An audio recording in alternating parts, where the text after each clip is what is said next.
supremacy. With this particular video, I want to talk about the significance of praying to King Noble Black Supremacy. I want to talk about the significance of praying to King Noble Black Supremacy as your true and living God. Now, a lot of times people are going to be like, I'm not praying to no man. King Noble Black Supremacy is just a man. Why would I be praying to a man? I've been taught that God was somewhere up in the sky or outside of the human experience or a non-physical being. Just some mystery proof. This is what I've been taught. That God is a supernatural force that's outside of our experience. And in so many words, outside of reality. Why would I pray to a man? Well, I want to start and tell you that nothing's outside of reality. And anyone that you look up to, in a sense of the Most High, or that which is beyond you, is actually showing you what direction that you're moving in. If you're moving towards a black supreme awakening to the ancestral realm, to the Akashic astral realm, to the divine realization of who you are as a melanated being, if you're moving in that direction, then what you look up to is symbolic and it's a representation of the direction that you are moving in. A sign, a symbol, so you know that you are actually moving in the right direction. If what you're looking up to is in the mode of materialism, the men that you look up to, then you're moving in a materialistic direction, potentially further trapping yourself into the materialistic realm. Because that's what these entities represent and reflect. The matrix, the corporations, this material reality, nothing beyond this, nothing transcendental. Situating your soul here for an endless amount of time. So what you look up to determines the direction that you're going. You can see the afterlife by the direction that you're moving in this very life. Are you getting close to the ancestors? Are you getting closer to the ancestral realm? Are you moving towards a complete awakening to black supremacy? What you look up to will determine that. And what you can see and what you are aware of will show that. So when you acknowledge King Noble as a true and living God, you begin to pray to King Noble. You now in the physical world are realizing the black divine reality in the here and now. You're starting to see it. You're actually starting to wake up. You're not just seeing the mundane reality, the humanistic program that they gave you of how to perceive reality and perceive people, and that is a dimension that most people are trapped in. Their reality is defined for them. They're not perceiving anything. They're applying a perception that was given to them. So they can't see beyond anything. So when they look at King Noble Black Supremacy, those individuals see a human being because they cannot see beyond this material world. They cannot see into the astral realm. They cannot see into the ancestral realm. They see what their master gave them to see. They see the images that have been paraded in front of them all of their life. They see the suffering and pain that has been associated with the images that have been affixed to the black man. That now when a divine being comes in the form of a black man, they attach the pain and suffering and those ideas and misperceptions to that entity. They cannot see God. They cannot awaken to black divinity. They cannot awaken to black supremacy. They think the ancestral realm is off from here. It's somewhere away from here. It's somewhere outside of here, not realizing that the ancestral realm, the ancestors, and the divine black reality is broadcasting itself to you as King Noble Black Supremacy.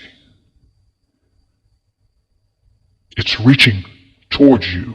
It's extending the divine energy from the highest plane of spirit life. It's extending that energy to you. But out of your misperception and misconception and your matrix programming, you're not seeing the divine reality. You're seeing a human. You're seeing what they want you to see. You're seeing what they programmed and taught you to see for years when you see a black man. So when you can start praying to King Noble Black Supremacy, you're breaking the programming and you're seeing something more than what they tried to limit you to see. Now you're seeing the eternal reflection of Supreme Black God consciousness. You're seeing the supreme projection, the supreme perception, and the supreme manifestation, God infestation. You are seeing the embodiments of your highest thoughts, the potential for your highest conceptualization of reality as a melanated entity. And now you're beginning to move into that. You're beginning to embrace that. You see your God being here with you. Not in the sense that this plane is being it or you're limited, but you're seeing how eternity extends itself into the parenthesis of the present moment as entities that are situated with you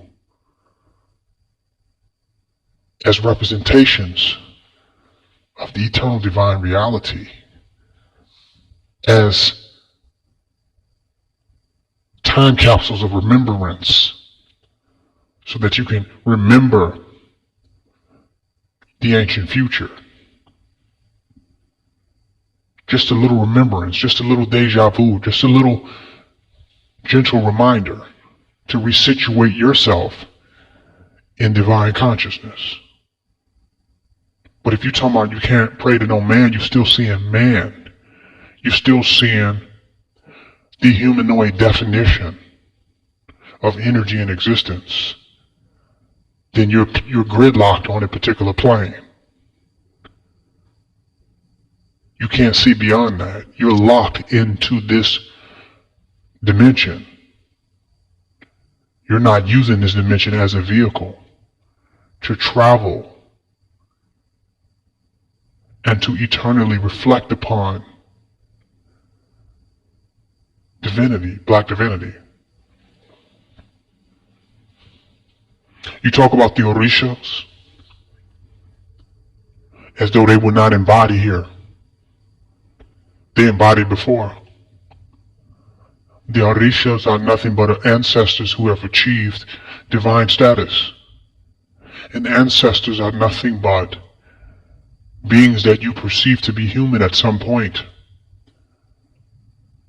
that tapped into their eternal and divine legacy, nobility, and potential. And they manifested that potential through divine compassion, through empowering himself in this particular plane to elevate the consciousness of the people to a higher level. Those are your ancestors. But yet, those ancestors are still in our DNA. So we are one with our ancestors. We are our ancestors. The exalted status of our ancestors is an Orisha. Orishas return as the embodiments and manifestations of God. Thus you end up with King Noble Black Supremacy. You have something that is a connection, a portal, a gateway into that ancestral spiritual world. A portal. You have something that you can touch and feel and see that is right here before you, that presents the divine world to you, that you may enter into. You may shift your perception from the program, from the mundanity, from the density, the dense vibrations and frequencies of this plane. You can now shift your perception and travel through the consciousness realization of the embodiment of who King Noble Black Supremacy is. You can begin to move into those energies and elevate yourself to a higher level of consciousness, if you could but embrace it. So you think prayer is asking for something, but prayer is aligning your mind with the divine reality and existing in a state of reverence and remembrance of the total divine reality as a whole. So your prayer is exalting the truth of the very existence of God before you. Through prayer, you exalt the truth. You put the truth at the seat in the center of your third eye. That is the exaltation of God. That is the reverence for the Buddha, for the enlightenment, for Christ consciousness at the center of your consciousness, at the center of your mind's eye. So your prayer, the deepest prayer, is only to align your mind with the divine reality so that you can see the truth in the here and now as the totality of what it is, and not be deceived, distracted, or limited, or caught up into the limited paradigm of this reality that you've temporarily entered into to complement the totality of who you are, which is one with the divine black reality. So prayer is not just asking. It's not just begging. It's aligning your mind, and it's exalting the divine reality. It's reverence for the divine reality. And it is a humbling and submitting to the divine reality as it manifests in your life for you as you enter into that portal and enter into that gateway of understanding and of perceiving things. As you enter into that right conceptualization of things that is within the divine order of your life and how it is to manifest as black rulership, black divinity, and black nobility, as that is to manifest in your life. So when you pray to King Noble, you're just existing in a state of remembrance of the divine and ancestral dominant reality. So you're not falling back asleep in the Maya and the illusion of the otherness of self, of which we're calling white supremacy, which we're calling the disagreeable, which we're calling the naught, the realm of naught. You awaken into the realm of ought and moving in the vibrational frequency of that, thus attracting and magnetizing that cipher to you, so you can exist in the divine harmony of that realization, and you can reflect the power and set the energies of this reality in their place. And they can be orchestrated and organized in divine order with the black supreme reality through your meditation, through your reverence, through your worship, through your veneration of supreme black consciousness as it is completely and totally embodied as an avatar, a guru, a bodhisattva, an enlightened being, a high frequency energy on this particular plane.